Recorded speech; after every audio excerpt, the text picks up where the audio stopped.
Je viens d'aider un pote à remplir un questionnaire. Et maintenant, je comprends mieux pourquoi personne ne comprend rien et que tout le monde trouve ça chiant les investissements boursiers. Écoute ça et donne-moi ton avis. Vous détenez une position qui est actuellement moins négociée et donc moins liquide. Est-ce que l'affirmation suivante est correcte? Le cours du sous-jacent est le seul élément influençant la valeur de vente de cette position. La deuxième est pas mal. La valeur nominale d'un titre de créance est telle qu'une obligation est la valeur à laquelle le détenteur a acquis le titre de créance. Vrai ou faux? Puis je sais pas si tu as remarqué, mais moi quand je lis ce genre de truc, ça me rend tout bizarre, quoi. Aujourd'hui, ma mission est de répondre aux questions que tu t'es toujours posées sur le sujet. Comment acheter tes premières actions? Comment faire de l'argent en bourse? Et comment vendre tes actions? Je vais te prouver que faire plus d'argent avec ton argent sur les marchés boursiers n'est pas aussi compliqué que ce qu'on veut te le faire croire. Et que c'est aussi cool, fun, rad, hype, terrible, fantastique, fabuleux.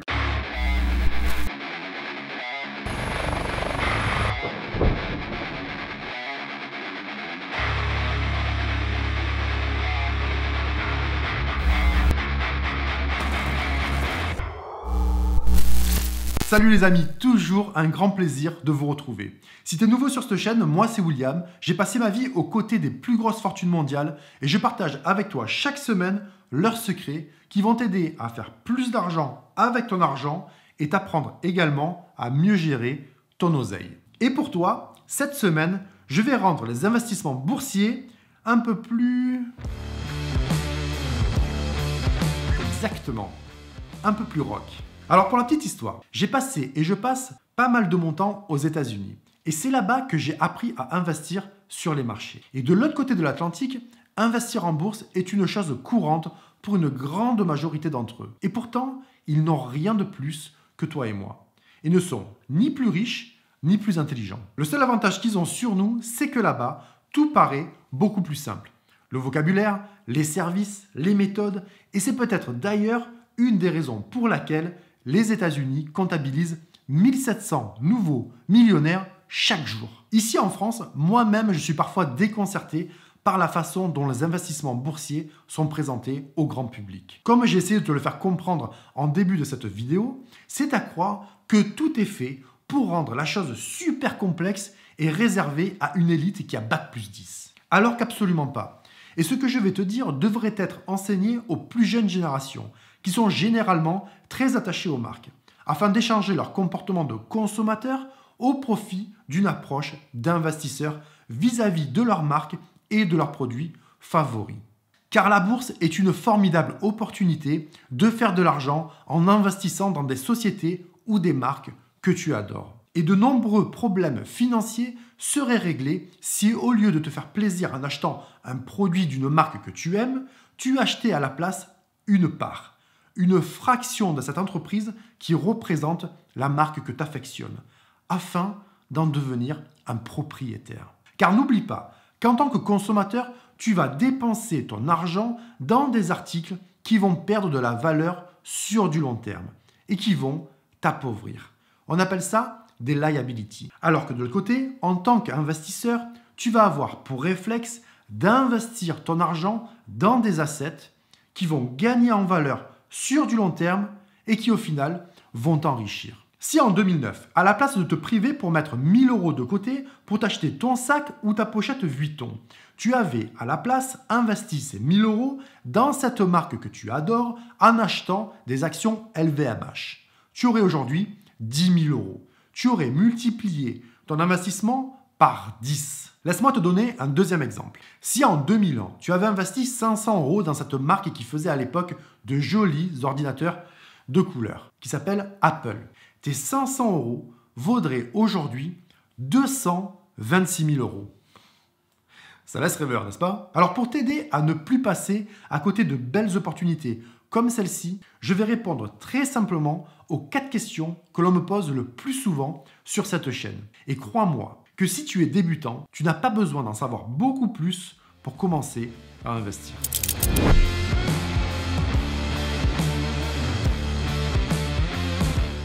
Qu'est-ce que la bourse? Pour faire super simple, on va comparer la bourse à un vide-grenier.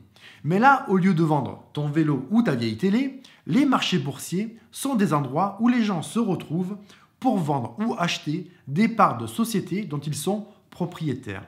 Si tu possèdes une action Apple et que tu la vends au cours actuel qui est au moment où j'enregistre d'environ 300 €, une personne à l'autre bout de la chaîne va t'échanger cette somme contre ton action. Pour chaque vendeur, il y a un acheteur. Et ces échanges entre vendeurs et acheteurs s'appellent un stock trade ou une transaction boursière. Mais de nos jours, ce ne sont pas une, mais des milliards d'actions qui sont échangées à chaque instant sur tous les marchés boursiers de la Terre. Et les plus de 30 ans se rappellent peut-être de l'époque où l'on voyait aux infos une foule de personnes s'exciter sur les places boursières au téléphone en agitant des morceaux de papier. Eh bien, c'était des brokers qui passaient des ordres de vente ou d'achat de leurs clients qu'ils avaient à l'autre bout du fil. Aujourd'hui, c'est bien différent, car toutes ces transactions se font en une fraction de seconde directement de ton ordinateur ou de ton téléphone portable.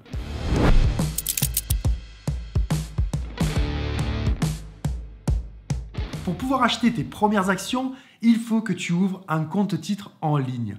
C'est de loin le plus pratique. Il y a pas mal d'établissements qui te proposent leurs services, mais les plus connus sont Boursorama, eToro, Bink et bien d'autres. Personnellement, je suis chez Bink depuis quelques années déjà et je n'ai absolument rien à leur reprocher. Une fois ouvert, ce compte titre est l'équivalent d'un compte en banque sur lequel tu vas pouvoir déposer de l'argent qui va te servir à acheter tes premières actions.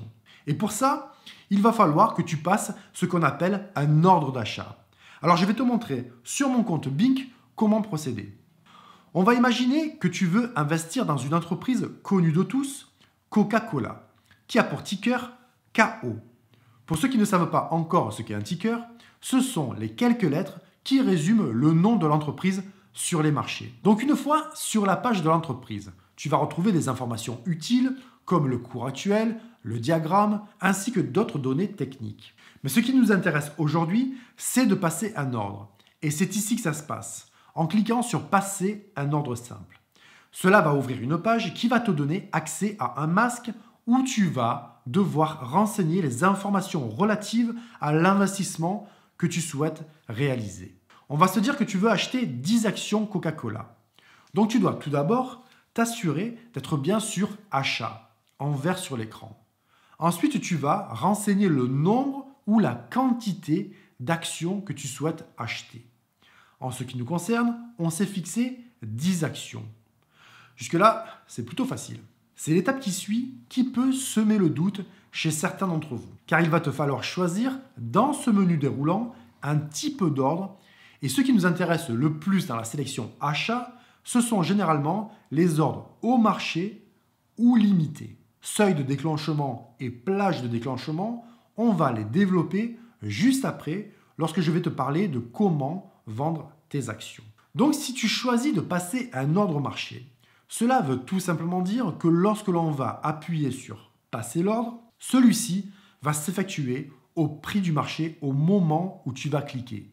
Et vu que les cours fluctuent à chaque instant, tu ne sauras pas exactement combien tu vas payer pour tes actions. Même si une fluctuation de quelques centimes sur l'achat de 10 actions ne va pas changer ta vie, cela peut devenir un peu plus gênant lorsque tu vas passer des ordres plus importants. C'est la raison pour laquelle je te conseille plutôt d'utiliser la deuxième option qui est de passer un ordre limité, qui consiste à fixer un prix limite au-dessus duquel tu ne souhaites pas acheter. En ce qui nous concerne, aujourd'hui, vu que le cours est à 58,56 $, tu peux par exemple fixer un ordre limité à 58 $ tout rond. Ce qui veut dire que pour la journée et jusqu'à la fermeture des marchés, ton ordre sera en attente jusqu'à ce que le prix de l'action atteigne 58 $ ou moins. Ce qui a un double avantage, puisque premièrement, cela t'assure bien évidemment de ne pas payer plus cher que le prix que tu t'es fixé, mais aussi de pouvoir continuer à faire ce que tu as à faire sans avoir à passer ta journée devant ton écran à attendre que l'action descende au prix que tu souhaites pour acheter. Cela se fera automatiquement. Et pour tous ceux qui ne veulent vraiment pas se prendre la tête, tu peux même passer un ordre limité sur 28 jours.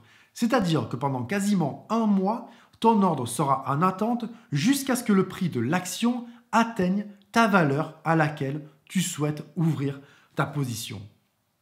Plutôt pratique. Surtout si tu as décidé de faire koh d'être isolé sur une île déserte pendant 28 jours.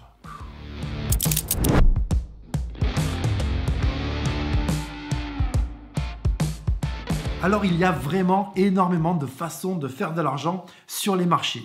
Mais aujourd'hui, je vais simplement te parler de 2 façons qui sont les plus accessibles et faciles, vu que cette vidéo s'adresse aux débutants. Et la première des 2 façons fait référence à une phrase que tu as peut-être déjà entendue, qui est « acheter bas et vendre haut ». C'est-à-dire que si on imagine que tu avais investi en 2001 dans Apple en achetant un paquet d'actions avant que l'entreprise connaisse le succès qu'elle a rencontré avec la création de l'iPhone et de l'iPad. Tu sais quoi? Au moment où je te parle, tu serais super riche. Et tu n'aurais plus à te soucier pour ta retraite. Car aujourd'hui, tu pourrais revendre les actions que tu as achetées à l'époque pour plus de 450 fois la valeur que tu les as payées. Eh bien, le but principal, c'est ça. D'acheter des parts dans une entreprise dont tu comprends le business model, dans lequel tu as confiance pour les années à venir, le tout à un prix proche ou inférieur de la valeur intrinsèque de l'entreprise, ce qui va pouvoir te permettre de maximiser tes retours sur du long terme. Et la deuxième façon de gagner de l'argent en bourse, c'est d'investir dans des entreprises qui payent des dividendes. Alors pas toutes les sociétés payent des dividendes, mais il y en a un bon nombre. Et d'ailleurs, c'est marrant car je suis en train de réaliser que toutes les sociétés dont je t'ai parlé depuis le début de cette vidéo payent des dividendes à leurs actionnaires.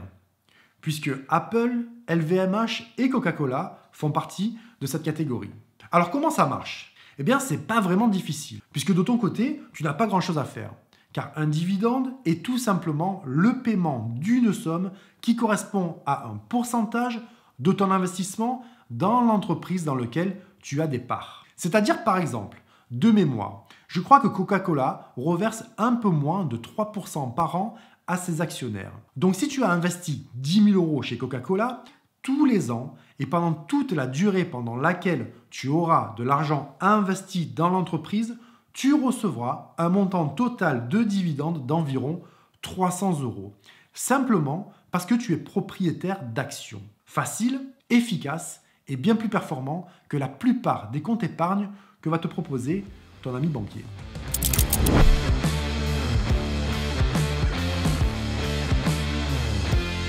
Alors c'est super, car à ce stade, tu sais comment acheter et comment faire de l'argent sur les marchés. Mais pour pouvoir à terme valider tes gains, il va bien falloir un jour ou l'autre vendre tes actions. Alors comment ça marche ? Eh bien, plus ou moins de la même façon que lorsque tu as acheté. Mais là, tu vas avoir plusieurs options possibles. On va reprendre notre exemple de 10 actions Coca-Cola qu'on a achetées tout à l'heure.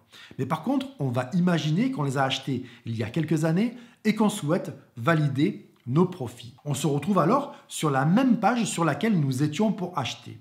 La seule différence, c'est qu'il va falloir t'assurer d'avoir sélectionné l'option « Vendre » en rouge sur l'écran. Ensuite, tu vas renseigner la quantité d'actions que tu souhaites vendre. Rappelle-toi que dans notre exemple, nous avons une position de 10 actions. Tu peux, si tu le souhaites, vendre qu'une partie de tes actions ou solder la totalité de ta position, ce qui revient à tout vendre. C'est ce qu'on veut faire aujourd'hui. Donc, dans la case quantité, on met 10. Et à ce stade, tu vas devoir choisir un type d'ordre. Première option, ordre de vente au marché.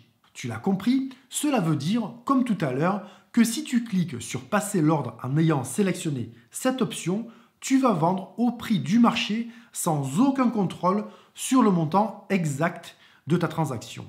Deuxième option, ordre limité. Comme lors de l'achat, si tu sélectionnes cette option, tu vas devoir renseigner une valeur limite.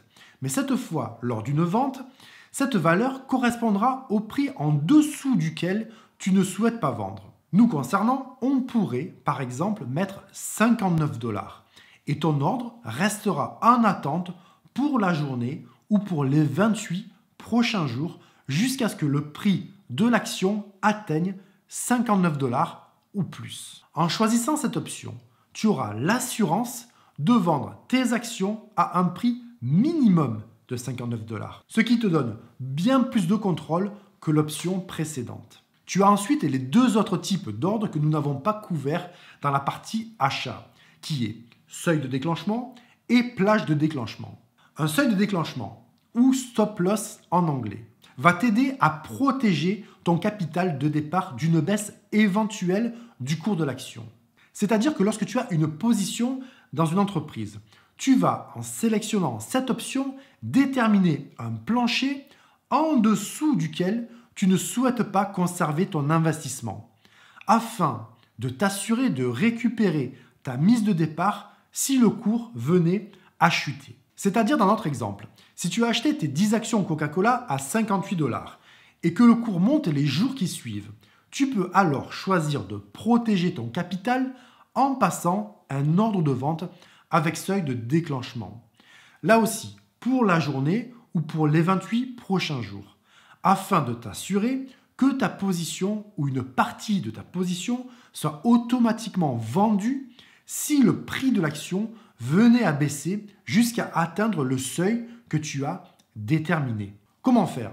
Pour commencer, tu vas t'assurer d'avoir sélectionné vente en rouge sur l'écran. Ensuite, tu vas devoir renseigner le nombre d'actions que tu souhaiteras vendre si le prix atteint le seuil que tu vas fixer. On va dire que nous souhaitons tout vendre si cela se produit. Donc quantité 10. Après, tu vas choisir l'option de ton ordre de vente avec seuil de déclenchement. Et là, tu vas devoir déterminer ton seuil. Vu que dans notre exemple, nous avons acheté nos actions à un prix de 58 $, on pourrait choisir de mettre notre stop loss à 57, ce qui va avoir pour effet de vendre automatiquement ton investissement ou une partie de ton investissement afin de limiter les pertes éventuelles si le cours venait à baisser les jours qui suivent ton achat. C'est pour ça qu'on appelle ça en anglais un stop loss. On stoppe la perte, tu vois. Plutôt bien imagé. Bien mieux qu'un seuil. Je n'ai pas compris là, le seuil. Seuil, compris. Notre dernier type d'ordre de vente est la plage de déclenchement.